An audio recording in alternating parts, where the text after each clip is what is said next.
하나님의 말씀을 봉독해 드리겠습니다. 디모데전서 1장 18절부터 20절까지 제가 봉독을 해 드리겠습니다. 봉독합니다. 아들 디모데야, 내가 네게 이 교훈으로서 명하노니 전에 너를 지도한 예언을 따라 그것으로 선한 싸움을 싸우며 믿음과 착한 양심을 가지라. 어떤 이들은 이 양심을 버렸고 그 믿음에 관하여는 파선하였느니라. 그 가운데 후메네오와 알렉산더가 있으니 내가 사탄에게 내준 것은 그들로 훈계를 받아 신성을 모독하지 못하게 하려 함이라. 아멘. 말씀을 듣겠습니다. 오늘도 하나님께서 예배드리는 우리 성도님들을 만나주시고 생명의 말씀을 통해서 풍성한 은혜를 내려주시기를 축원합니다. 먼저 하나님께 기도드리겠습니다. 하나님 아버지, 오늘은 특별히 또 이렇게 학습과 유아세례, 세례식을 거행하고 아버지 또 성찬식을 또 준비하며 하나님께 예배드릴 수 있게 하시니 감사를 드립니다. 예배드리는 저희들을 위해서 귀한 말씀 주셨사오니 더욱 감사를 드립니다. 성령님이 함께 하시고 도우셔서 말씀을 바르게 전하고 바르게 듣고 깨달아 말씀대로 실천할 수 있는 참신자의 길을 걸을 수 있도록 도와주시옵소서. 우리 할렐루야 찬양대를 주님 항상 함께 하시고 도와주시고 힘을 주시고 늘 평안한 가운데 기쁨으로 찬송할 수 있도록 복을 내려 주옵소서. 예수님의 이름으로 기도하옵나이다. 아멘. 오늘은 성례식을 거행을 하고 있습니다. 성례식은 세례식과 성찬식, 이 두 가지 예식을 말하는 것입니다. 이 두 가지 예식이 교회에서 중요한 이유는 우리 예수님께서 교회에 명하신 예식이 딱 두 가지가 있어요. 이 두 가지가 뭐냐면 이 세례, 그 다음에 성찬, 두 가지는 우리 교회에서 앞으로 계속 행하라고 예수님께서 명령을 하신 그런 교회의 중요한 예식이 되는 것입니다. 또 예수님은 세례 요한에게 세례를 받으신 일이 있었고 십자가에 돌아가시기 직전에 제자들과 함께 마가의 다락방에서 최후의 만찬을 통해 성찬을 잡수신 일을 통해서 우리에게 본을 보여주셨습니다. 오늘 예수 믿고 구원받은 표로 세례를 받으신 분들과 또 오늘 학습을 받고 앞으로 세례를 받으실 분들, 또한 이미 세례를 받은 모든 분들이 다시 한번 세례의 의미를 생각하면서 세례받는 성도는 어떤 삶을 살아야 하는가를 깨닫고 그와 같이 살기로 다시 한번 결심하는 그런 시간이 되기를 원합니다. 세례는 세 가지의 의미를 가지고 있습니다. 첫째로 그것은 죄사함을 받은 표입니다. 사도행전 2장 38절에 베드로가 그 당시 유대인을 향해서 설교하기를 너희가 회개하여 각각 예수 그리스도의 이름으로 세례를 받고 죄사함을 받으라 했습니다. 세례라고 하는 것은 죄사함을 받은 표, 세례로 죄사함을 받는 게 아니고요, 예수를 믿어서 죄사함을 받은 표로 세례를 받는 거예요. 우리 인간은 누구나 다 용서받아야 될 죄가 있습니다. 그런데 그 죄는 예수님을 믿음으로만 씻음을 받을 수가 있는 것입니다. 예수님께서는 그 죄를 위해서 십자가에서 피를 흘려주셨는데 우리가 예수를 믿을 때에 그 십자가의 피가 우리의 모든 죄를 다 깨끗하게 씻어주는 것입니다. 우리가 세례를 받는 것은 우리의 죄가 이미 예수님의 피로 씻김을 받았다는 것을 외면적으로 나타내는 표가 되는 거예요. 물을 사용하는 것은 물이 우리를 씻어주는 것처럼 예수님의 피가 우리를 씻어주었다는 것을 나타내기 위해서 물로 세례를 받는 것입니다. 그 다음에 둘째로는 세례는 그리스도와 연합되었다는 의미입니다. 로마서 6장 3절에 무릇 그리스도 예수와 합하여 세례를 받은 우리는 그의 죽으심과 합하여 세례를 받은 줄을 알지 못하느냐 말씀한 대로 그리스도의 죽음과 연합을 한 것입니다. 그 다음에 일단 그리스도의 죽으심과 연합되면 그 다음에는 그리스도의 부활하심과 연합이 되는 겁니다. 당연한 순서죠. 로마서 6장 5절에 만일 우리가 그의 죽으심과 같은 모양으로 연합한 자가 되었으면 또한 그의 부활과 같은 모양으로 연합한 자도 되리라 하였습니다. 참으로 놀라운 말씀이 아닐 수가 없는 것입니다. 우리가 예수님의 죽으심과 연합했으면 예수님의 부활과도 연합한 자가 된다는 것입니다. 그래서 우리의 옛사람은 죽었지만 이제 우리에게는 새 사람이 생긴 거예요. 새 생명을 가진 예수님 안에서의 새 사람, 바로 그 사람이 세례받은 사람입니다. 다시 말해서 예수님께서 십자가에 못 박혀 죽으실 때 나도 죽었고 예수님이 다시 살아나셨을 때 나도 다시 살아났다는 것을 의미하는 것입니다. 셋째로는 세례라는 것은 그리스도로 옷 입는 것을 의미합니다. 갈라디아 3장 27절에 보면 누구든지 그리스도와 합하기 위하여 세례를 받은 자는 그리스도로 옷 입었느니라 말씀을 합니다. 세례를 받은 자는 그리스도로 옷 입었다. 이 그리스도로 옷 입었다는 것은 그리스도의 의의 옷을 입었다는 뜻이며 동시에 그리스도와 같은 삶을 살아가라고 하나님께서 입혀주신 것입니다. 로마서 13장 14절에 오직 주 예수 그리스도로 옷 입고 정욕을 위하여 육신의 일을 도모하지 말라고 하여서 그리스도로 옷 입은 자의 삶은 육신의 일을 도모하는 것이 아니라 하나님의 일을 도모하며 살아가는 것이라고 가르쳐주고 있습니다. 우리가 세례를 받는다는 것은 나는 죽고 예수 안에서 다시 살아났으며 그리스도와 연합하였고 그리스도로 옷을 입는 것입니다. 내가 그리스도로 옷 입었다는 것을 나타내는 것이 바로 이 세례 의식인 거예요.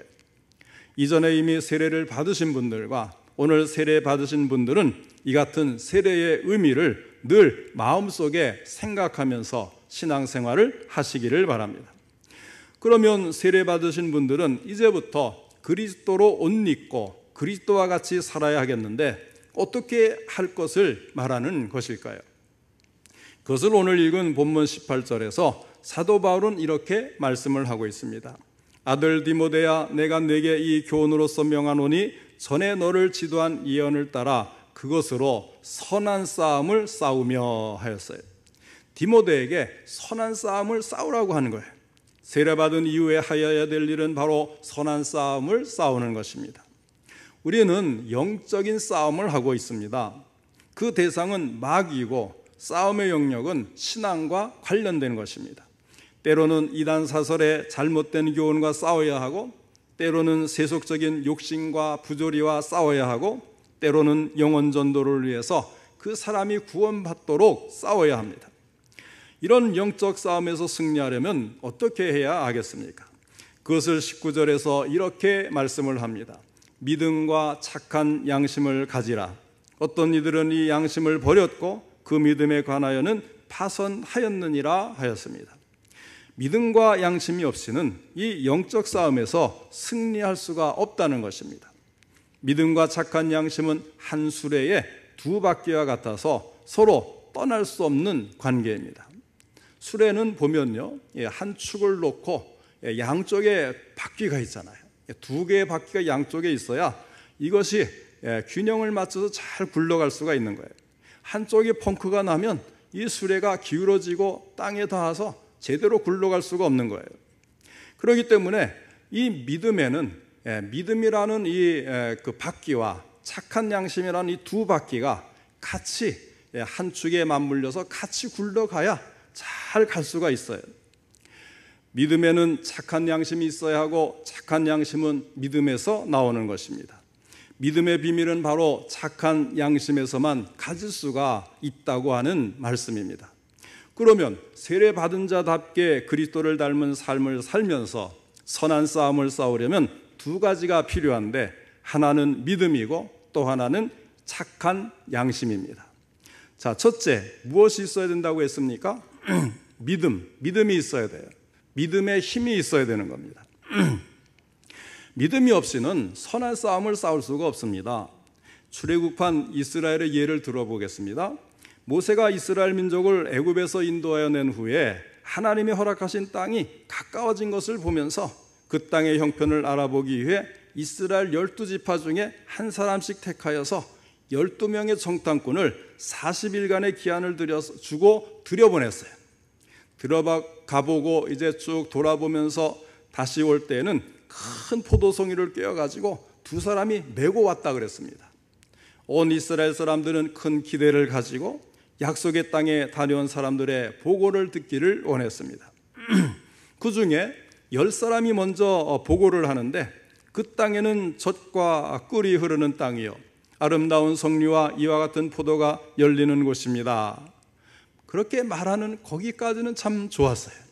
그런데 그 땅은 산이 높고 골짜기가 험하고 성곽이 견고하며 그 성 안에 사는 사람들은 키가 장대한데 우리와 비교해 보면 우리는 메뚜기와 같습니다. 그러므로 우리는 그 땅을 점령할 수가 없습니다. 자, 이 보고를 들은 이스라엘 사람들은 절망적이 되는 거예요. 어떤 사람은 목 놓아 우는 사람이 있는가 하면 지도자 모세를 원망하는 사람도 있고, 또 다른 한편에서는 야, 우리 다른 지도자를 택해서 그를 모시고 애굽으로 돌아가자 하는 사람까지 있었습니다. 그런데 미처 보고하지 않았던 두 사람이 있었습니다. 누굽니까? 여호수아와 갈렙입니다. 이들은 떠들썩한 군중을 안정시키면서 보고하기를 조금 전에 보고한 분들이 보신 것이 맞습니다. 산이 높은 것도 사실이고 골짜기가 깊고 험한 것도 사실이요 성곽이 견고한 것도 사실이고 그 안에 사는 사람들이 우리보다 장대한 것도 사실입니다. 그러나 그들을 지키던 신은 이미 떠났습니다. 그들이 아무리 키가 크지만 그들은 우리의 밥입니다. 여러분, 하나님의 약속을 믿읍시다.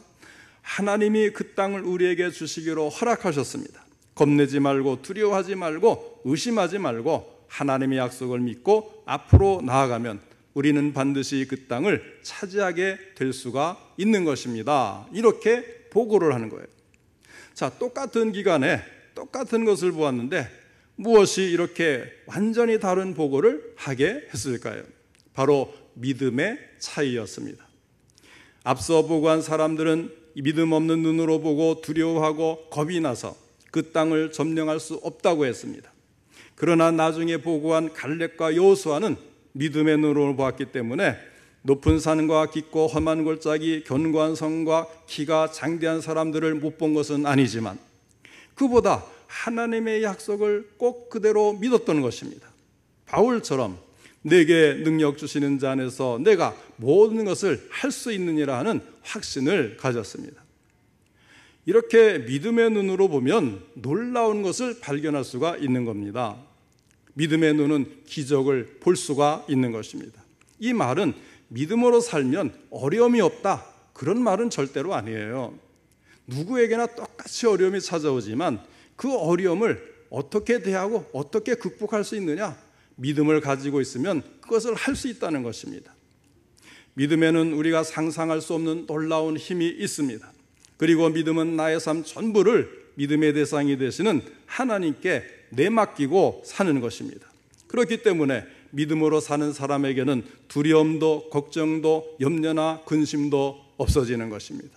왜냐하면 하나님이 언제나 함께 해주시는 것을 믿기 때문입니다. 그러므로 사랑하는 성도 여러분, 우리는 믿음으로 세례를 받았습니다. 그리고 세례를 받은 것은 앞으로는 믿음만으로 살겠습니다 하는 결심의 선언인 것입니다. 이제 세례를 받은 이후부터 무엇을 보든지 믿음으로 보고 믿음으로 생각하고 믿음으로 행하고 담대하게 믿음으로 살아가는 성도님들 되시기를 주님의 이름으로 축원합니다. 그 다음에 두 번째는 세례받고 믿음으로 살아가는 자에게 있어야 할 것이 있는데 그것은 바로 착한 양심입니다. 사람이 고귀하다고 하는 것은요, 이 양심이 있기 때문에 다른 동물들과 차이가 있고 고귀하는 거예요. 칸트라는 유명한 철학자는 이런 말을 했습니다. 하늘에 별이 빛나는 것과 마찬가지로 인간의 마음속에는 도덕의식, 곧 양심이 있다 하고 말을 한 것입니다. 로마서 2장 15절에 보면요, 양심은 우리 마음에 새긴 율법이라고 했습니다. 사실 모세 이전에 모세가 율법을, 하나님이 모세를 통해서 율법을 주시기 전에 우리 인간을 창조하시고 그 마음속에 하나님의 뜻을 기록해 둔 것이 바로 양심이라는 거예요. 그러니까 이 양심은 다시 말하면 마음의 법이라는 거죠.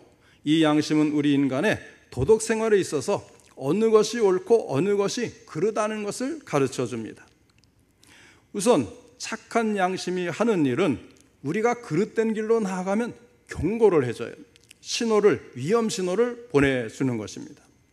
어떤 사람이든지 죄를 범할 때 양심에 경고 없이 하는 사람은 별로 없습니다. 정도의 차이가 있기는 하겠지만은 양심은 항상 그 사람에게 경고를 줘요. 왜 가룟 유다는 어두운 밤에 밖으로 나가서 스스로 목을 메어 죽었을까요? 죄 없으신 예수님을 팔아넘긴 일에 대한 그의 양심의 가책 때문입니다. 죄를 범하면 이렇게 우리의 양심은 우리를 책망하게 되어 있습니다. 그와 반대로 우리가 양심의 소리를 듣고 바른 길을 갈 때에 양심은 우리를 칭찬해주고 우리에게 격려하고 우리에게 상을 주게 되어 있습니다. 청년 요셉이 보디발 장군 아내의 유혹을 물리쳤을 때 그 때문에 누명을 쓰고 애굽의 그 감옥에 들어가게 되었어요. 그러나 성경은 분명히 말씀하시기를 하나님께서 요셉과 같이 하셨다 그랬습니다. 자, 요셉의 마음속에는 하나님 함께 계셨어요. 그러니까 비록 몸은 감옥에 있었지만 마음만은 자유롭고 평안하는 거예요. 그 다음에 요셉의 생활을 보면 알 수 있잖아요. 그는 노예로 가 있든지 감옥에 들어가 있든지 항상 성실하게 모든 사람들에게 유익을 끼치는 일을 하니까 그때마다 아주 사람들에게 높임을 받고 모든 것을 돌보는 사람의 대표로 쓰임받는 것을 우리는 보게 되는 것입니다. 그 양심이 그를 칭찬해주고 그에게 격려해주고 그에게 상을 주니까 어느 곳에든지 마음이 평안해서 자기의 일에 성실하게 노예로서 성실하고 죄수로서 감옥에 들어가서 성실하게 모든 일을 다 할 수가 있었던 거예요. 그런데 여러분, 이렇게 귀한 양심이지만요, 잘못하면 양심도 병이 들 수가 있다는 사실을 잊지 마시기를 바랍니다. 모든 사람들이 이 사실을 자꾸 잊어버리고요, 아예 생각도 안 하는 분들이 계시는데 양심도 병이 들 수가 있어요. 잘못될 수가 있어요.